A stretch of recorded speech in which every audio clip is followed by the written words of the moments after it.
ഇപ്പൊ നേരത്തെ എന്റെ അച്ഛനെ പറ്റി എന്തോ പറഞ്ഞില്ല അത് എന്തായിരുന്നു? എന്റെ അച്ഛന്റെ അതേ സ്വഭാവമാണ് ഏട്ടടി എന്ത് അന്തല്ല തീരെ എന്താ കാര്യം? തീരെ കഥല്ല. അച്ഛൻ വിഷുവിനെ വീട്ടിക്ക് നമ്മള് വിഷുവിന് വീട്ടിക്ക് കുടുംബക്കാരൊക്കെ വിളിച്ചു. എന്നിട്ട് വിളിച്ചിട്ട് കുടുംബക്കാര് വന്നപ്പോ ചോറുണ്ടിട്ടാണോ വന്നത് ഉണ്ണാൻ വിളിച്ചതാ വീട്ടിക്ക്. അതേപോലെ രഞ്ജേട്ടൻ. എന്നിട്ട് അതിന് അമ്മ ചീത്ത പറഞ്ഞു പറയണേ അവര് വന്നവരോട് സോറി ട്ടോ എന്നോള് ചീത്ത.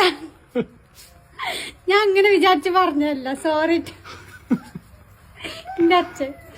അതേപോലെ രഞ്ജേട്ടൻ ഇപ്പൊ പുല്ല് വളർന്ന കാര്യം പറഞ്ഞിക്കിന്. എന്നിട്ട് പറയണേ ഞങ്ങളുടെ പുല്ല് നിറച്ച് വളർന്നിക്കിന്, അതുകൊണ്ട് ഞങ്ങക്ക് ഇവിടെ യൂസ് ഇല്ല, പക്ഷെ ഞങ്ങക്ക് പുറത്തേക്ക് ഇറങ്ങാൻ പേടി.